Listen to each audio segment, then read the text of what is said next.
This is how much people have thought about this over the years. A lot about it. Especially in Christian traditions, there is an obsession over the subject of demons. The demons we see in the New Testament were flat out not smart enough, cunning enough, or well-mannered enough to be Satan's henchmen or his soldiers. They don't seem remotely capable of helping wage war. And from there, it's just more, and yeah, he went here and did this and that and cast out demons. I wonder how long it took for the demons to come back when Jesus left. And we've heard it all before, many, many times, and a few times tonight. A Christian can't be demon-possessed. So, you better become a Christian. You know, I have news for you. They don't bother atheists either. So don't cower before a God who doesn't exist and would hate you enough to sick demons on you to get you to obey him if he did. Welcome to Unbound, a podcast for new atheists, and lifetime atheists, ex-evangelicals, truth seekers, and free thinkers. There is life after faith. And life here is good. It's time for a new perspective. And a better conversation. I'm Spider. And I'm Shell, and it's time to get unbound. Well, we won't have to turn over any rocks, but we did do a lot of digging on this one. More supernatural hysteria that Christianity has taken and exploded into something that is not only used to keep the fear factor high, but has also permeated pop culture, literature, and more with its stereotypes and misconceptions. I'm Spider. And I'm Shell. And this time around, we're talking about demons and how they've been presented throughout history. Like occultism, lore about demons is as old as human history. And throughout the years, the application of demonology has become more and more inflated and ridiculous. Fortunately, there are plenty of people out there who also see the humor in the subject, and some authors have even used the concept of demons to further very atheistic ideas. But before we get into any of that, just want to let you know that our Patreon is active at patreon.com/Unbound Podcast Network. If you have a $5 you can throw our way, we will put it to good use and help more people get and stay unbound. If you're a little bit short on cash right now, just keep doing what you've been doing. If you're a longtime listener and you've been sharing content and you've been telling people about us and you've been linking out in social media and doing all the things that help podcasts grow, just keep up the good work. And like I say every week, make a point of telling someone about us this week who hasn't heard. Again, if you can help us financially, patreon.com/Unbound Podcast Network. If not, likes, shares, 5-star ratings, reviews, and all of those things are going to help us help others get and stay unbound. And just before we get into our main topic, just want to remind you, next week is the 5th Sunday of this month and also Halloween. So we're doing something a little bit different with the show, and we're going to see how well it works. We will be doing our review of the movie The Witch, and I think that it's one that if you liked our episode on Salem last year, you're really going to like our take on this, because it's a story that basically could have happened in Salem at the same time and comes from the same time period. And I'm not going to spoil too much because it's such a good movie, and we're going to go through it literally scene by scene and discuss what's going on, talk about some of the parallels between this story and the Salem witch hunts and just the mindset of the time that this movie was made. Right now, we've got a lot to cover on the subject of demons, so let's just get right into it.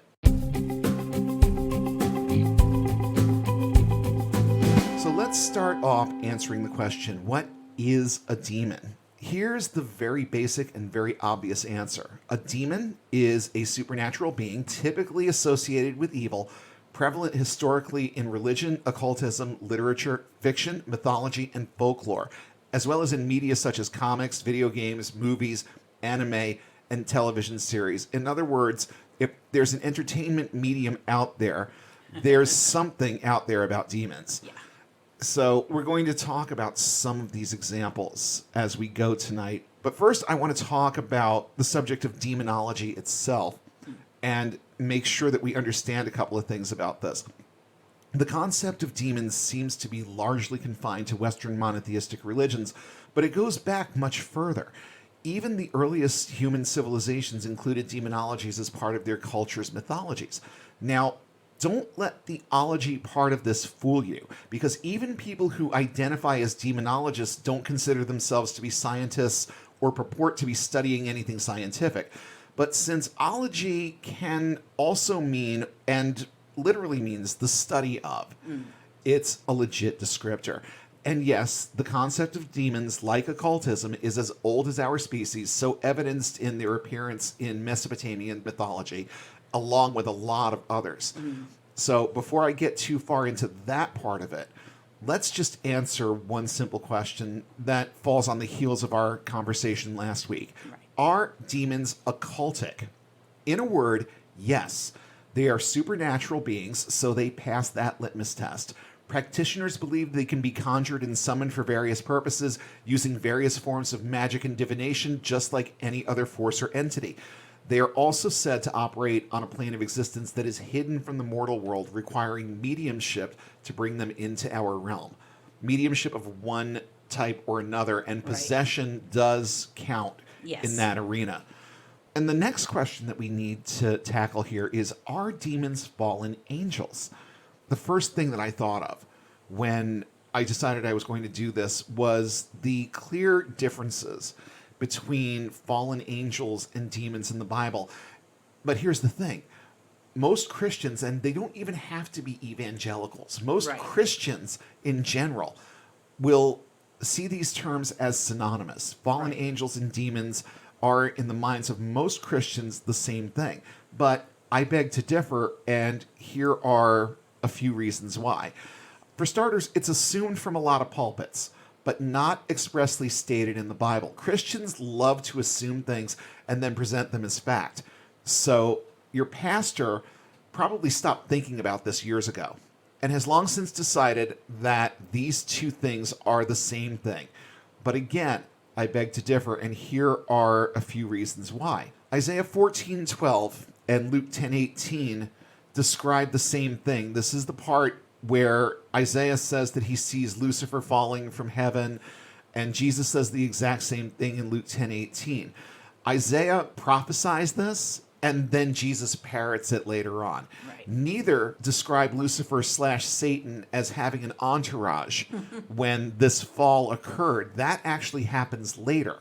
Revelations 12:9 in the NIV says the great dragon was hurled down, that ancient serpent called the devil or Satan, who leads the whole world astray. He was hurled to the earth, and his angels with him. Bookmark the word angels. It's significant. In Revelation chapter 12, Satan's minions are in fact referred to as angels, not demons. It's not even the same word in the original text, or whatever we have that's closest to the original text. It's not even the same word. In Matthew chapter 8, Jesus confronts a legion of demons, and here they're actually called demons, and they are also presented in a very, very different way. And the reason why I think that these are different entities, that they're not synonymous terms, when you look at a story like the one that you find in Matthew chapter 8, you see behavior that is incredibly mischievous, chaotic, rebellious, possibly dangerous.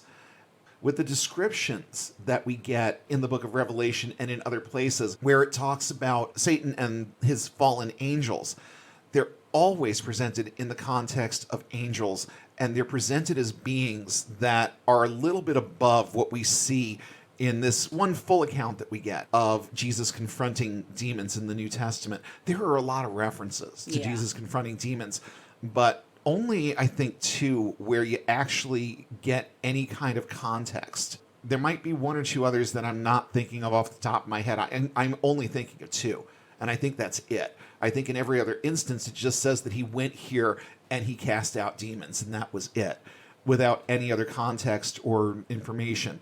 Reading between the lines of what's in the book, I would personally conclude, and this is in no way scholarly or necessarily correct, all fiction is open to interpretation by the reader, and that's what this is, speculation on a work of fiction by a podcaster. But I would personally conclude that the demons we see in the New Testament were flat out not smart enough, cunning enough, or well-mannered enough to be Satan's henchmen or his soldiers. They just don't seem like they have it in them. They don't seem remotely capable of helping wage war. When I think about this, I think about the orcs in Lord of the Rings. We're coming back to that already. But even the orcs had enough self-control to follow orders. The demons in the New Testament are so batshit insane and out of control, they dive into pigs and throw themselves off cliffs. These two types of entities do not strike me as being similar. So with that, let's scrub that conversation and look directly at the creatures themselves as they are presented in various works of fiction, beginning with the Bible. In the New Testament, encounters with demons are all about the same. What they really are manifestations of mental illness most predominantly. But since we're told these people are possessed by demons, it's the story we're going to run with. Matthew 8 and Mark 5 tell the same story about Legion and the pigs and all of that. There are veiled references to Jesus performing exorcisms with no real details other than that he cast out demons and told his followers that they could do the same. There is an interaction in Matthew 9 between Jesus and a demon-possessed man. In Matthew 17, Jesus then casts a demon out of a younger boy, and from there, it's just more, and yeah, he went here and did this and that and cast out demons. I wonder how long it took for the demons to come back when Jesus left. You know, I'm just going to put that right out there because I've already said what I think this is. They're manifestations of mental illness. He comes in and perceptibly does something about it, and I'm sure these people were fine for a little while. But what happened after he left? With all due respect, or disrespect, and however you want to look at it, this religion is so fake. It doesn't even have real demons, just these nebulous entities that Jesus kept giving the go on, get treatment to. Honestly, there wasn't much to be afraid of when it came to demons until the Catholic Church stepped in and solved that little problem. And you know what? It's not just the Catholics, but they had a really, really big role to play in this. There are some people that are part of that religion that have some huge imaginations. So, you know, we're going to get into a little bit of that in a little while. But before we start pointing fingers at specific groups of Christians and denominations, let's talk a little bit about the demonologies of some major religions, both Christian and non-Christian, beginning with the Sumerians. The Sumerians liked demons in their mythology. Their underworld was absolutely rife with them. Some of them were even capable of leaving the underworld to terrorize the living. How nice. Demons in the Sumerian tradition had specific purposes, some malevolent and some benevolent, but there were no devil worshippers in Sumer since demons aren't seen as creatures to be worshipped. Demons in Sumer, quote, know no food, know no drink, eat no flour offering, and drink no libation. In other words, there's really not much that you can do to curry their favor. Right. Judaism has no demons, no Satan, and no definitive doctrine regarding an afterlife. Boring, but more practical than most religions out there. But things must have been extra boring for the average Jew in the Middle Ages because some Jewish folklore does include demons, mostly with attributes borrowed from other traditions. These are not necessarily part of any kind of canon belief system or doctrine. These are just stories that just happen to be Jewish in origin. There are no demons in the Jewish religion, just in these stories. There are also 3 references to demons in the Old Testament, all of which tend to lean more toward an interpretation of lesser gods and objects of idolatry. These are found in Leviticus 17, Deuteronomy 22, Psalm 106, and Ecclesiastes 10. And I haven't done the exegesis on all of these verses, but my best guess, based on how this concept is presented, is that the translators who wrote the English version, the first few English versions, the Authorized Version, King James Version, the ones that were like the forerunners of the English translations of the Bible, probably just used the closest word they could figure out to describe these things. And demon was actually a good word. You know, kind of like Anton LaVey, they wanted something that had punch. So this is what they chose, and it doesn't necessarily mean these mythical beings that we call demons. So those couple of instances in the Old Testament are still not any proof that demons existed in Judaism. Now, to put this next part in perspective, Wikipedia gives each of the previous traditions a paragraph each. It literally gives the next 2,000 words synopsizing demonology in Christian traditions. Christians are obsessed with this subject, and it goes way beyond what's on this one page. But just to give you a thumbnail sketch, Christianity equates the snake in the garden with either Satan or a very savvy demon, even though any rabbi will tell you it was a snake. Some think the serpent was more humanoid, possibly with arms and legs, and was given its current form as punishment for fucking up Yahweh's plan to keep Adam and Eve children forever. This is commonly referred to as Adamic demonology. There are also those who derive doctrine revolving around demons to the apocryphal Book of Enoch, and that, of course, is called Enochian Demonology. I'm going to try to condense the word salad in this entry into something concise, so here's hoping this makes sense. I've done my homework here, kind of separating the meat from the bones, so hopefully this makes some sense. The early Enochic tradition bases its understanding of the origin of demons on the story of the fallen Watchers led by Azrael. Some self-described scholars, mostly commentators with their own agendas, believe that two enigmatic figures, Azrael and Satan, exercised formative influence on early Judeo-Christian demonology. They are both framed as antagonists whose only real differences lie in how they carry out evil, chaos, and corruption. In later traditions, Satan, or Sataniel, is often depicted as leader of the fallen angels, while his conceptual rival, Azrael, is portrayed as a seducer of Adam and Eve. So one likes war, unrest, and destruction, while the other just likes to fuck with things on a more situationally jarring level than one that's more kill 'em all in nature. Satan is the sociopath. Azrael is the social engineer. The whole thing is far more Zoroastrian than Christian or Jewish because, again, no demons in traditional Judaism. It took about a millennium for them to start showing up in the fanfics. We'll just put it that way. And just for the sake of honorable mention, let's look at demonology in a couple more religions just for a quick minute. In Islam, there are no creatures that fit the description of demons, but there are the jinn, or what we would call genies, which are said to have specific attributes, some of which are downright malevolent and meet the description of demons. There's a whole hierarchy of them, and I've linked to the wiki page if anyone wants to look more closely at this.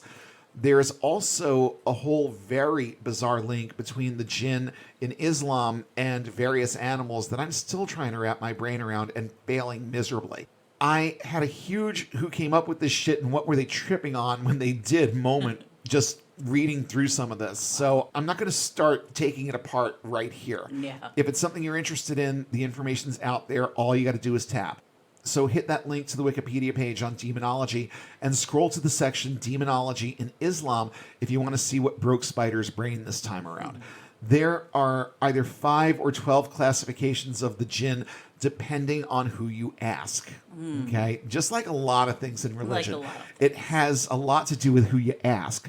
Now, I was stunned to learn that Buddhism has its own demonology. I was like, whatever it was, yesterday or the other day, years old, when I learned that there were demons in Buddhism, because that's not how I think about Buddhism.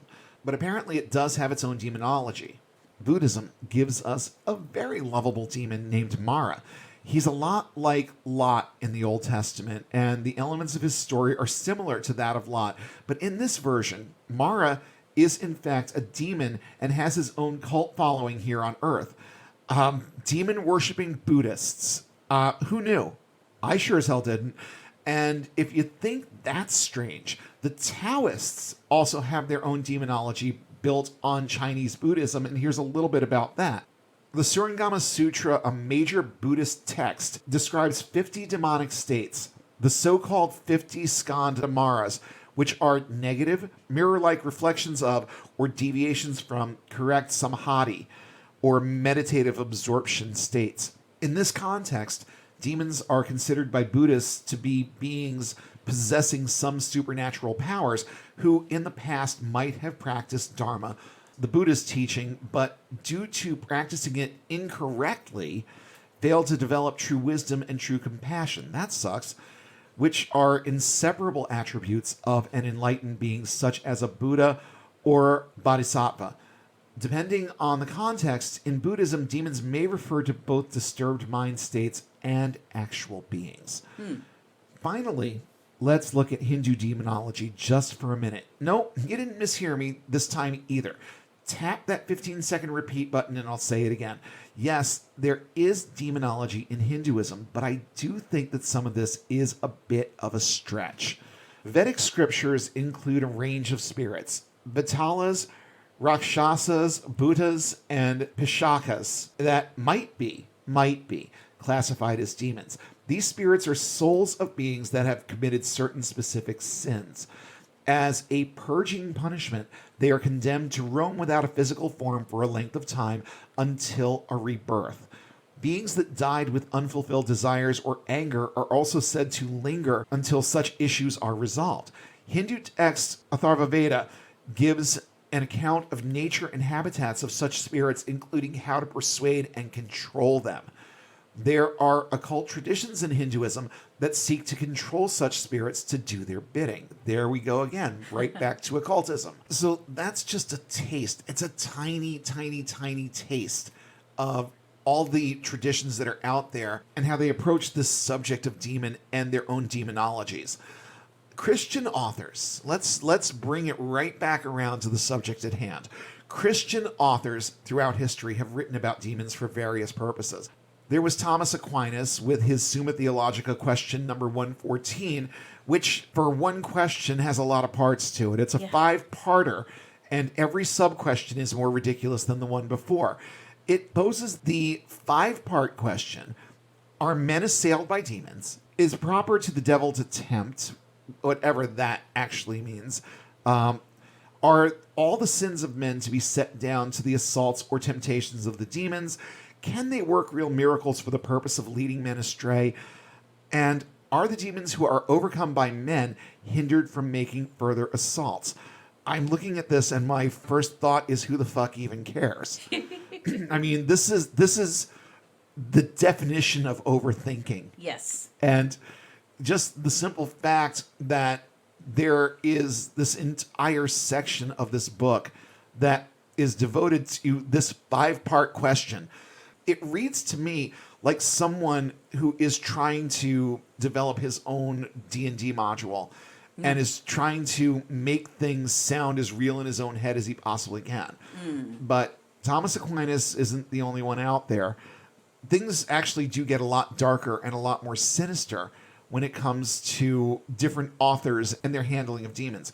Heinrich Kramer, author of the Malleus Maleficarum, most witches' favorite book ever. Yeah, right. He wrote about how to find and what to do with people believed to be involved with demons. He didn't seem to care so much about demons. He just cared about punishing people who seemed to be consorting with or were influenced by or involved with demons. Oh, and in case it wasn't obvious, forgiveness was not on the menu. Yeah. Nothing in the Malleus Maleficarum had anything to do with forgiveness. It was about the eradication of these sorts of things. Right. I'm going to hand things over to Shell. I asked you to do some research on this part of it, the Lesser Key of Solomon, and some of the details with that. So you're going to introduce us to a few of your favorite demons from this particular work. And let me tell you, this doesn't even scratch the surface. No, it really doesn't. But these are just a few of the more interesting ones in the bunch. So let's talk about the Lesser Key of Solomon. The Lesser Key of Solomon is actually part of the Greater Key of Solomon. It's like a part.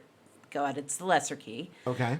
It's an anonymous grimoire purported to be written by King Solomon. It wasn't. Of course it wasn't. This document is divided into 5 books, one of which is the Ars Goetia. And I'm not going to even ask you to say the names of the other ones. I mean, I'm looking at this. They're Yeah, they're just, it's linked. Yes, it's linked, It's in the and show it's- notes. You it's- want to know, take a look. Right. The word Goetia deals with the evocation or summoning of demons. The Goetia lists the names and ranks of the demons and also lists the 72 demonic sigils. Overthought, it's not just for Dante anymore. No, oh my goodness. The Goetic demons are divided into several ranks: kings, dukes, princes, marquises, earls, knights, and presidents, which I'm Presidents. like laughing about. Presidents. Okay. Presidents. That's very, very extra. Yeah. And it's so out of place with everything else on It this really list. is. It's Couldn't like they have come up with something a little bit more regal? I mean, was there oh, nothing there are, left? There is a king. They're all kings, male, I guess. Princes. I guess you got the hierarchies here. Yes. And then all you can really come up with is presidents. Okay. Yes. All right. So describe some of these. Well, there is the demon person. He is a great king of hell, being served and obeyed by 22 legions of demons. That's person or person, I Person. guess, would work. But But- P-U-R-S-O-N is how you're going to spell that. Yes. He knows of hidden things, can find treasures, and tells past, present, and future.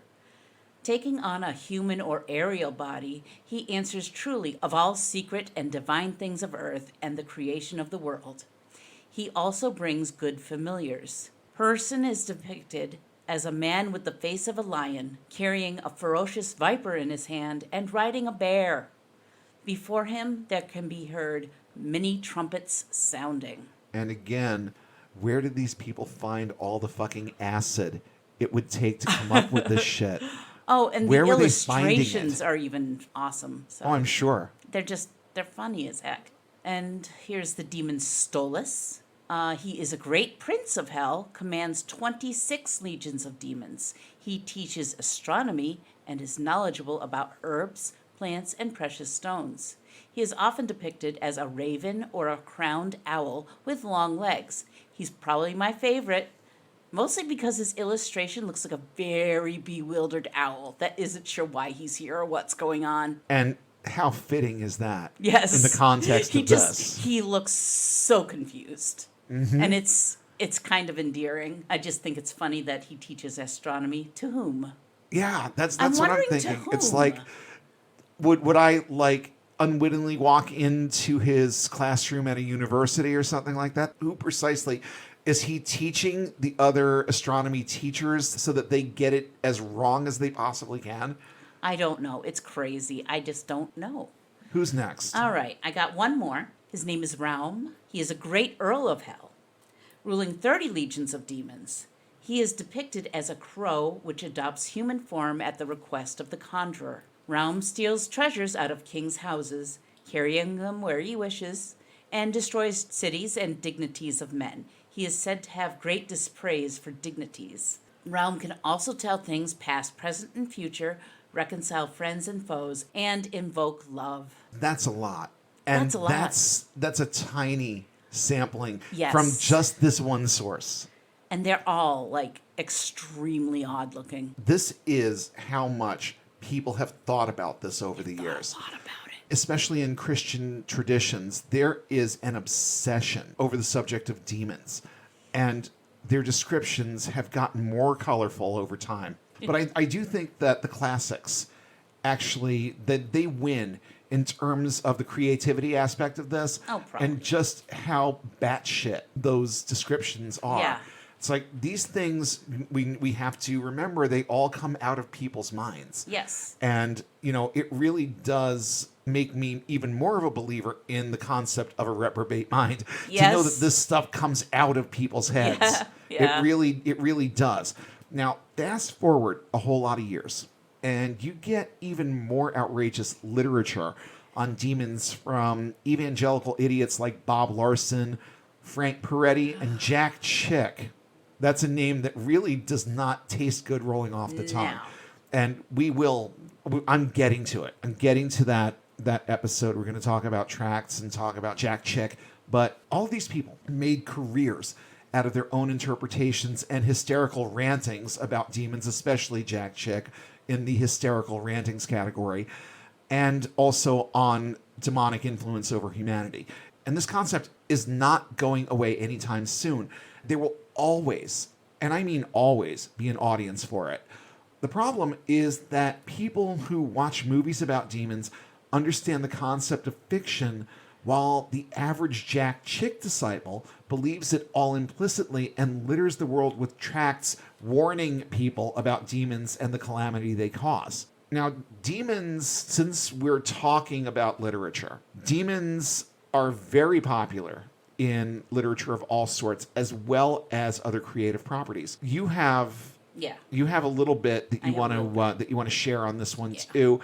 And guess what? We're going to start by revisiting one of our good friends on this subject. Only shortly, because I spoke a lot about Dante's Inferno, and I don't think anybody wants to hear me go on about more of it. Oh, my goodness. Yes. But you know what? I'm glad that we went into that kind of detail, because it just proves the point of how committed this guy was to basically sending anyone and everyone he could to hell. Yes. That was most of the point of it. Yeah, I think so too. And he's the king of overthought. Yes, he is.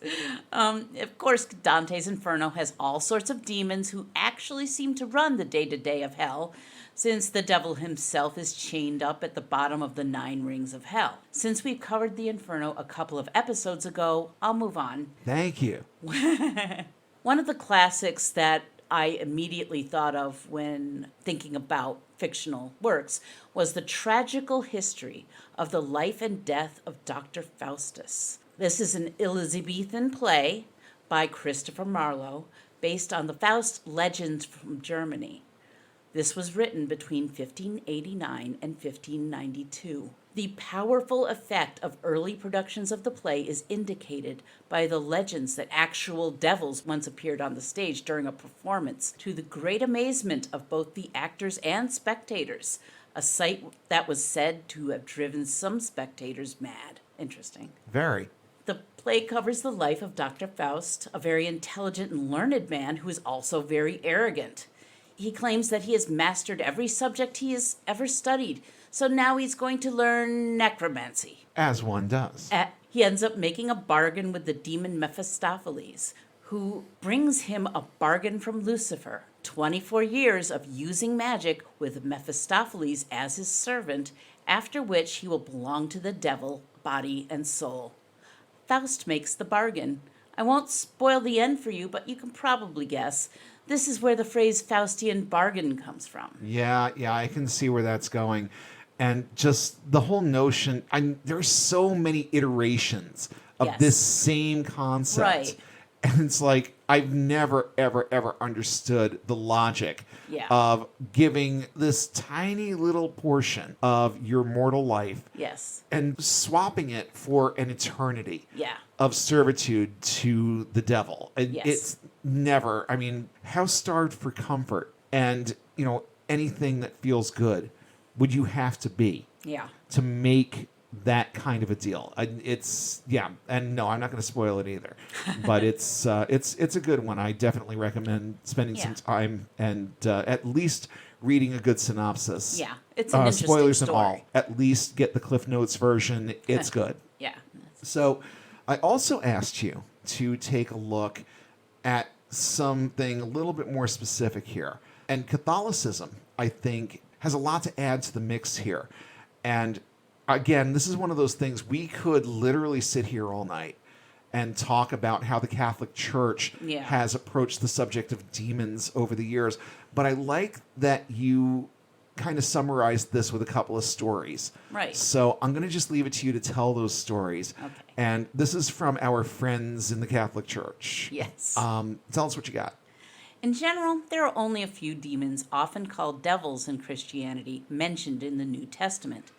There's Satan, the arch-enemy of the Christ, Lucifer, the fallen light-bearer, and the originally Canaanite Beelzebub, the lord of flies, or perhaps Beelzebul, the lord of dung, mentioned by Jesus, are all devils. As a singular demonic force or personification of evil, the devil's chief activity was to tempt humans to act in such a way that they would not achieve their supraterrestrial destiny. There's a $64 word for you right there.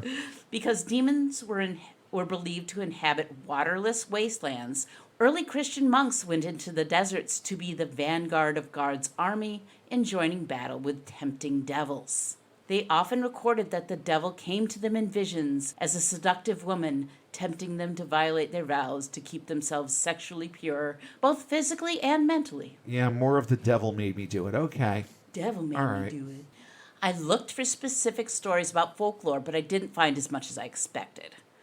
One story that is interesting is that time when St. Peter of Verona exorcised a demon-possessed statue of the Virgin Mary and the Christ child.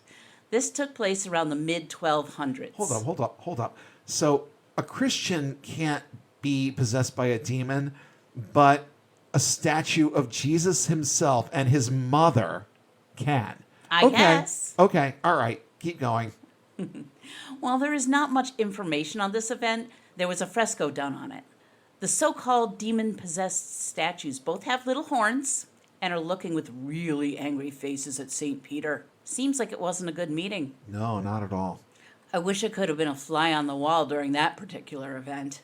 Sounds like a wild time. Very. So just to put a little bit of a cap on that, because again, I don't want to spend forever on it, but there's a comprehensive list of demons in a number of world religions on Yes. Wikipedia that I have also linked to. Yes. And anything that says Christianity, by and large, with only a few exceptions, you can read that as Catholic.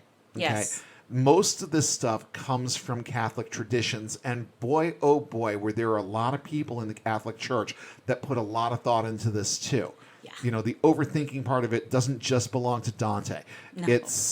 It's been a thing with the Catholics for a Well- long time. They like coming up with new ways to scare people.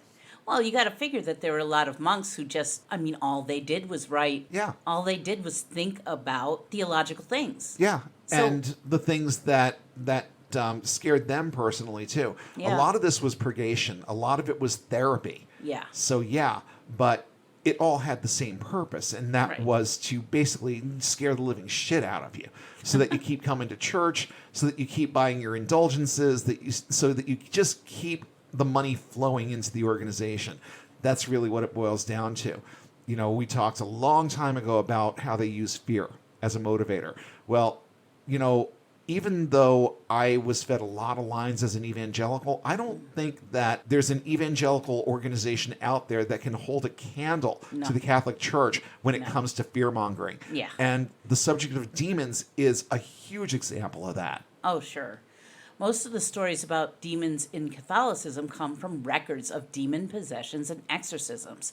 That's also where a lot of the theology comes in, and a lot of the things that people go and run with for folklore. Right. One of the stories that I found was called Michael Ludwig and the Demon, in which a young man obsessed with gambling makes a deal with a gambling buddy who turned out to be a demon to pay off debts, and thereafter showed all the classic signs of demon possession. The next morning and every day thereafter, the tempter returned to Michael. He persuaded him to stop the religious devotions he practiced every day and began to teach him terrible secrets and depraved new pleasures. This continued for 6 years and more as Michael continued his decline into a dark and sinful life. It was at this point, dreading the approach of the 7th year, that his father called him home. Expecting a young man of refined sensibilities developed at court, he found instead a lost soul leading a rough and vicious life.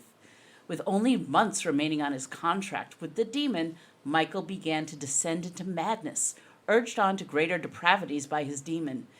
He poisoned his parents and set fire to their castle, but God made them immune to the poison and doused the fire. So he actually did something Proactive? nice. Yeah. Yeah, I'll say proactive. Yeah. Yeah. And it could also be like the reason they're still alive is because God saved them. Yeah. Now there's no evidence. After also trying to kill himself, his brother, who was in the religious orders, tied up his brother tightly and brought him to the Jesuits at Molsheim. After praying to St. Ignatius and wrestling with the demons, sort of like an exorcism pregame show, they finally started the exorcism. Here's a quote from the article. They offered a votive mass of St. Ignatius, where Ludwig professed his faith, renounced the devil, and then received the Eucharist. At that moment he cried out in horror that 2 he-goats stood on their hind legs on either side of him, each holding one of the oaths he had written between their forepaws. The priests began the rite of exorcism and invoked the name of Ignatius, and at once the goats fled, and one of the papers fluttered to the ground from his now open wound, which then closed, leaving barely a mark. What was the wound? The demon made him bleed his blood so that he could write his name and his oath in blood. Okay. And then stuck one of the rolled up papers in there that he had signed and sewed it back up again under his skin. Ew. Yeah, ew. But it's a very demon-y sort of thing to do. It is a very demon-y sort of thing. But his wound closed, leaving barely a mark. Again, no evidence. And isn't that just Yes. so convenient? Yes. That left one of the compacts yet to be recovered. He wrote 2 of them. So the priests continued their rites of exorcism. As they once again invoked the name of St. Ignatius, a huge and horribly deformed stork appeared to all and dropped the second paper from its beak, then vanished. The papers were sought on the floor but could not be found. Only later were they discovered on the altar next to a renunciation of the devil written by Michael Ludwig. And this is the sum up. Thus delivered from his horrible compact with the evil spirit, and from the suffering and agony consequent thereupon, freed from the dreadful temptations which hurried him to crime, and reconciled to God and the Church, the young Ludwig ever after led a holy and Christian life, never forgetting the obligations he was under to the saint, through whose intercession he obtained his deliverance. And I'm sure there were a number of offerings that were made to the saint. Well, yes. But I don't think the saint ever saw any of it. No, because he was dead.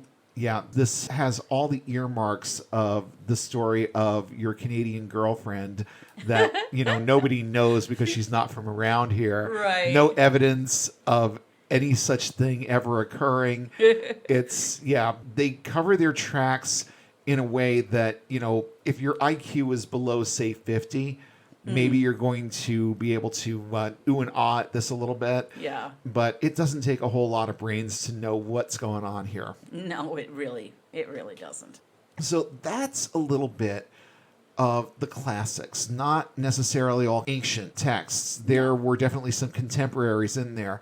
But I want to look even further ahead in time at this point and look at demons in contemporary fiction. In most Western traditions, there are very fuzzy lines drawn between entities like ghosts, goblins, ghouls, demons, and all types of evil spirits. In the movies, all of the above are at one time or another referred to as demonic forces. And the term demon is used in some very creative ways in certain books, like the His Dark Materials series by Philip Pullman. In these stories, the word demon is used to describe souls. In Pullman's universe, people's souls manifest as physical entities, specifically animals. It's an interesting distinction. And I like this description from theconversation.com. And again, the link is there. In His Dark Materials, Pullman created a world in which each human being is born with a demon, their externalized individual consciousness that takes the shape of an animal. Through the conceit of a demon, Pullman illustrates what it's like to have a soul and how our souls change as we grow. And by soul, he is talking more in this context about personality, Right. how we go from being children who, basically have this very simple view of life, the universe, and everything. And then we develop this sense of autonomy, and the real us starts to emerge. So I think it's actually a real interesting concept. But, bookmark his descriptor of demon here. Demons are material beings, crystallizations of consciousness particles that are attracted to and make themselves most fully apparent in humans. Demons can change shape in children, but settle in one permanent shape at puberty. Again, once you reach that point where you're developing that sense of autonomy and you have more of a sense of who you are, that's when your demon is just going to be what it is for the rest of your life. They always take the form of a real-world animal species and of the opposite gender to their human. They seem to be separate beings, but are an integral part of oneself. So basically, Pullman uses the term demon as a manifestation of human conceit. This falls on the heels of a number of depictions of demons in other sources, but it presents them as being a present and inseparable part of a person's existence. The demon may not be the kind of malevolent, scary thing that demons have been depicted to be in other sources, but not all demons are insane, chaos-causing minions. It's also noteworthy for anyone who isn't familiar with the story that Pullman is very, very anti-religion. His Dark Materials deals with concepts that center on the possibility of literally killing God, which appalled me as a theist when like the Golden Compass came out like a bunch of years ago now. I found the concept appalling. Now I'm like, oh, tell me more. It makes sense that he would depict people's personal demons as ever-present and not always acting on a person's best interests, because the demons in these stories don't always give good advice. Yeah. And they don't always lead people into good places. That is his Dark Materials in a nutshell. I believe there's now a series for this that I haven't had a chance to look at, but I think it would be interesting. I think the books would be interesting too. Yeah. This is another one of those situations where it was a back then sort of thing where I'm like, yeah, I think I know enough about this. And now it's like, tell me more. But moving along, it's not just books. I referenced this movie a few weeks ago too, and I think that I would love to, if things work out next week, if we get on the same page with this and it works out and we produce something good out of it, I totally and completely want to look at Dogma at one point or another here. And there is one central demon in Dogma. There are a couple of demons in Dogma, but the central figure is Azrael, played by Jason Lee in the movie. And this is a synopsis of his role in the movie, according to fandom.com. A former muse, Azrael fell from grace by refusing to take part in battle during the war in heaven. As a result, he was banished to hell along with Lucifer and his followers. Azrael is primarily responsible for the events that take place in the film. He is the one who informed the banished angels Bartleby and Loki about a loophole in Catholic dogma that the pair could exploit in order to return to heaven, though he neglected to tell them that doing so would result in the unmaking of all creation. The motivation behind this plot is simply that Azrael can no longer stand enduring existence in hell and would rather erase all of existence than go back to that. So he promises them something that he knows they will never see.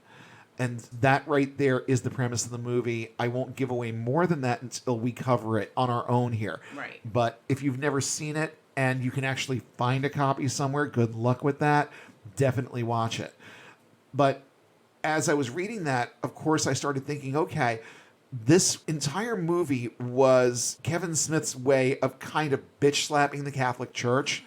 So let's see if Azrael in Catholic lore is the same as Azrael in this movie. And surprise, surprise, not even close. The depiction of him in the movie Dogma is a lot different than the Catholic version. And here is just a little bit of that Catholic version. Before the creation of man, Azrael proved to be the only angel brave enough to go down to earth and face the hordes of Iblis, the devil, in order to bring God the materials needed to make man. For this service, he was made the angel of death and given a register of all mankind. That is a direct quote from Encyclopedia Britannica entry on Azrael. And yes, that was also the name of Gargamel's cat in the Smurfs. Yes. In case you're wondering where else you might have heard that name, probably there. Yeah. And there's that angel-demon dichotomy that plagues interpretations of some things in the Bible. You know, the whole fallen angels versus demons thing. Well, it kind of plays in here a little bit. And I would be remiss, since we're talking about modern literature at this point, we would be remiss not mentioning Good Omens. Yes. Because there's some good stuff in there. Good Omens is, of course, a novel by Neil Gaiman and Terry Pratchett. Again, if you haven't read it, this is one that I definitely recommend. It's a story that revolves around an angel and a demon who basically stand between the human race and Armageddon. Yes. So actually, I feel like you're better at explaining this than I am. Yeah. So I'm going to hand you the reins and talk about Good Omens just for a couple of minutes. Sure. Crowley is the demon in the book. He is my favorite fictional demon. I mean, they're all fictional, but well, Crowley is awesome. And he has lived on Earth with his angelic counterpart, Azrael, since its creation. He is not a very demon-y demon. As a demon, he did not precisely fall from heaven as he vaguely sauntered downwards. He hung out with too many of the wrong people. So, God just basically disassociated himself, didn't smite him out of heaven. No, but he just sort of wandered down. Yeah, so, you can go now. Yes, pretty much. He greatly enjoys living on Earth, and his favorite band is Queen. Well, at least he has some taste. Yes, he drives a 1926 Bentley, causing his fellow demons to call him a flash bastard. Other demons don't like him very much because he likes Earth way too much. Yeah. His London flat contains a lot of gorgeous, lush plants, which are also terrified of Crowley's threats to drop them off the balcony if they don't grow well. So, of course, they grow really, really well. The ones he keeps are nice. When it comes to temptations, he's not working on people to merely commit deeds of lust or greed. He works for long-term evil. That's the best kind. Yes. He also aided in the design of the M25, which is a highway in England. So it would be in the shape of the demonic sigil Odegra, causing a circle of low-level evil to be produced around London by the motorists and making it incredibly frustrating to drive on. That's great. I love Odegra it. means hail the great beast, devourer of worlds, in the language of the black priesthood of ancient Mu. The design earned him a commendation. He also likes to tie up phone lines. See, he's really not all that demonic. So he's basically just an asshole. Yes. Okay. Yes. Got it. And he's best friends with an angel. So, I mean, how demonic can he be? Well, I mean, there are so many different definitions of demonic and what that actually entails. So, when you say that he's not very demonic, well, it depends on whose interpretation you are going by when you say that. Yeah. Because as we mentioned earlier, not every act of every demon is malevolent. There are benevolent demons in some in some traditions. Yeah. But these are definitely Christian demons because all the rest of them pretty much hate Crowley because he's not like them. Right. Well, I mean, they're Christian demons, so, I mean, hate is just part of the equation. Right. You don't have to, and I mean, you can be Christian anything and be really, really, really good at hate. I mean, that's what they're taught. Yeah. So, again, there are many, many, many more examples of demons in books and movies and everything else that we could spend. I mean, how long of a series do you suppose we could? We could probably do our own podcast about demons. Just on demons and not run out of things to talk about for a very, very long time. It's true. So, again, this is another one of those Unbound October survey classes. We're talking in very limited terms about all of this stuff, but there's more. I mean, I was going to say it's the tip of the iceberg. This is a crystal at the top of the tip of an iceberg. Okay, there's so much that's out there. Demons and demonic anything are big business. They really are. They sell a lot of books, and unfortunately, they also sell a lot of lies. Yes. And speaking of lies, let's bring the conversation a little more full circle because this particular podcast is, in fact, about evangelicalism. So let's get the evangelicals a little bit in the crosshairs here. Now, all of this history is wonderful, and it does give us a better perspective on how various cultures approach the subject of demons. But again, on this show, we still deal specifically with evangelical Christianity. So with that in mind, I want to aim the crosshairs at evangelicalism for a few minutes and just comment a bit on how they manage, and let's be real here, to weaponize the concept of demons. For starters, we've talked in our episode about exorcism, about how evangelicals have basically cornered the market on this particular subject. We think about movies like The Exorcist And immediately we think about the Catholic Church in terms of exorcisms. But the level of activity in the Catholic Church that revolves around exorcism can't even hold a candle to what the evangelicals do. And then when you get somebody high profile, like, say, Bob Larson, who has a daily talk show that is rife with content about this, and he didn't only talk about this, but after a while, he started realizing, I think, just how much of a commodity demons were, and it started taking up a lot of airtime. And it started taking up a lot of what he was doing off air. And it morphed into him embarking on this whole exorcism ministry that is very, very, very over the top. I used to listen to his show every single day. And even then, he was like the definition of the Christian shock jock. Yeah. Okay? If there was any way to describe Bob Larson, it would have been that he was basically a Christian shock jock. But over the course of the last couple of decades, he has made a career out of exorcism and churning up this idea that demons are real and that they affect people every day, and you better watch out, and if they get you, just call me and I'll take care of it. That sort of thing. And also, I think we touched on this a little bit before, but I'm going to just going to Reader's Digest a couple of these here again, in case there's someone out there that's listening to this episode and hasn't listened far enough back to have heard some of the other conversations on this. A lot of times, mental health issues are going to be attributed to demons. Yeah. And, evangelicals love to take mental illness and just slap it with the moniker of demons. And so many different kinds of demons that can oppress you or possess you, depending on whether or not you're a real Christian. They, on the one hand, they say that Christians can't be demon possessed, and then a Christian becomes demon possessed, and then the excuse is, well, you were never really a Christian. You didn't mean it when you prayed your sinner's prayer, and that's what happened to you. And that was God calling you out, and now you have a chance to do it the right way. I mean, I heard that more than once. But most mental health issues, they're going to be attributed to demons. And I'm also thinking back on our conversation on Christian counseling and how, honestly, it feels to me like most of the training that you get as a Christian counselor revolves around the ability to just tag everything with demon possession.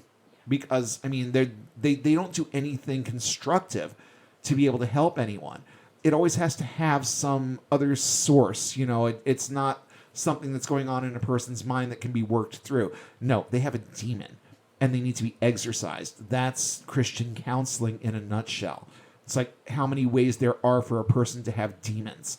You got demons that impede self-improvement. They'll talk about demons of obesity, demons of laziness, demons of distraction, and yes, even demons of depression and anxiety. These can't possibly be medical conditions. No, they have to have this supernatural origin that can just be wiped out with the right prayer, the right laying on of hands, the right incantations, words, or degree of forcefulness from whoever is doing the exorcism. These things can just go away. Well, yeah, I think we all know how well that works. Yeah. These were some of my favorites, too. The demons of lust. Yeah. It's demons that are the driving forces behind all perceived sin. The devil makes you do it, or at least one of his underlings makes you do it.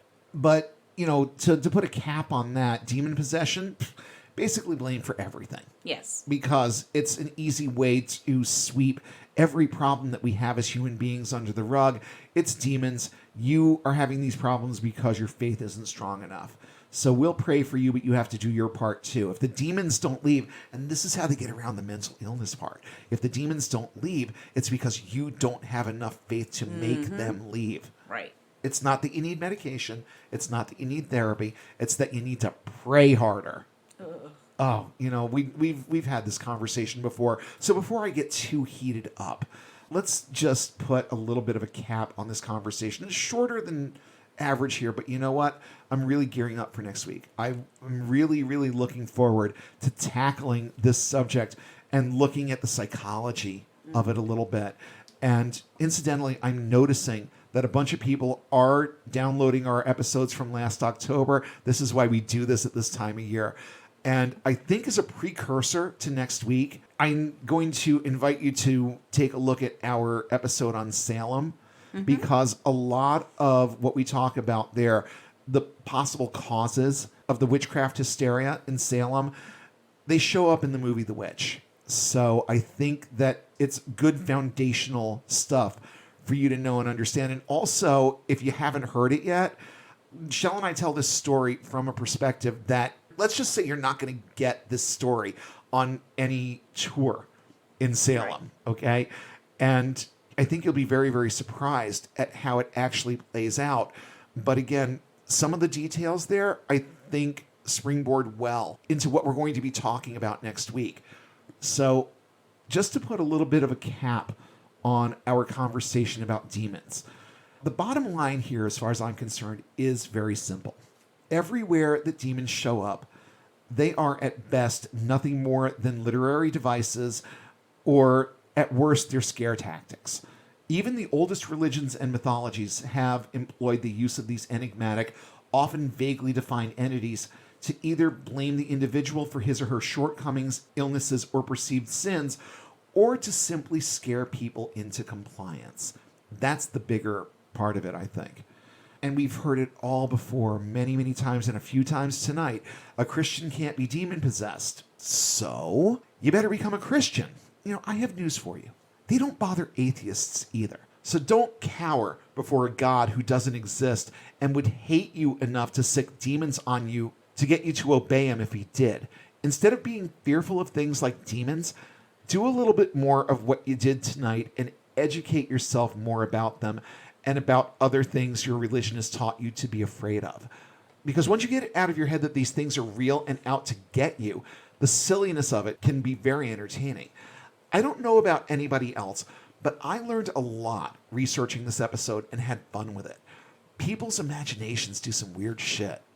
And just some of the stories that we talked about, and again, crystal at the tip of the iceberg. Just the couple of little examples that we shared tonight. There's some weird ass shit out there. But here's the thing about understanding and knowing the truth. Understanding is key to being able to see things for what they are. And you know what? I'm proud of you. I'm proud of you for coming back every week to become educated about the things your religion lies to you about. And if you're consuming some of the other content that's out there that shines a light on all of this bullshit that is Christianity and evangelicalism in particular, just keep doing what you're doing. You're going to think about the things that you feed your brain. As I've said many times before on this show, seek the truth wherever it leads. I'm not saying approach this with confirmation bias because you're on your way out of this and you want to listen to voices who also don't believe. Don't just follow those voices. Vet what they have to say and ask yourself how much of what they have to say makes sense versus how much of what you've been taught from the pulpit makes sense. So that, in a nutshell, is the point of what we do and what a lot of other atheist content creators do. We want to basically present our side so that you can vet the information and decide for yourself what makes more sense. That's always been the aim of this show, and I hope that we've succeeded in that task for another episode. And along those lines, as you do a little bit more research, maybe you heard something tonight that you found interesting, and you want to go out and learn just a little bit more about it. When you do, prepare to be entertained, not threatened or intimidated. The stories we're told about demons are so outlandish, I can't see any clear avenue to taking any of it seriously. But I also don't blame you or judge you for having lingering doubts or fears surrounding things like this. Right. These things run deep. They're crammed into our psyches in a way that ensures they maintain their foundations for a long, long, long time. So please don't think that I'm making light of what your experiences have been. I know how terrifying this is because there was a time in my life where I completely believed that I could see demons and that they were influencing me. They were in my home. There was a point in time where I Do you remember me Yeah. going around and anointing every doorpost with oil because I Yeah. was convinced that there were demons in our house? Yep. Oh, yeah. Believe me when I tell you, I know how deep these thoughts can run. And I know how hard these people work to drive this stuff home with us and try and make it real inside our heads. But even their own book outs them in this instance where it says that you shall know the truth and the truth shall set you free. Well, welcome to your first few steps of freedom. Between this show and the things that you learn on your own and all the other content that's out there that will help guide you in the right direction, you are on the right path. You are doing what you need to do, and you're thinking about this the right way. Don't doubt that you are thinking about this the right way if you are at the point now where you're starting to understand just how ridiculous it is. It is ridiculous. When those seeds of doubt creep in and you start feeling afraid, just ask yourself, what makes more sense? What you hear from a source like this or what you've heard from the pulpit? If you've been traumatized by the concept of demons, told that you have demons, or are just so conditioned to be afraid of them to the point where those fears won't leave you alone, you know what? Talk to a licensed secular therapist about it. Read some scholarly articles on the mythologies we've mentioned and on others that we didn't. Do your best to understand the subject of demons from historical and mythological perspectives, absent of spiritual commentary. That is very important, okay? Don't look to sources that have bias built in. Look at sources that are scholarly and objective, that present information in a way that allows you to draw your own conclusions. And the more you know, the more you're going to understand. And the more you understand, the less afraid you're going to be.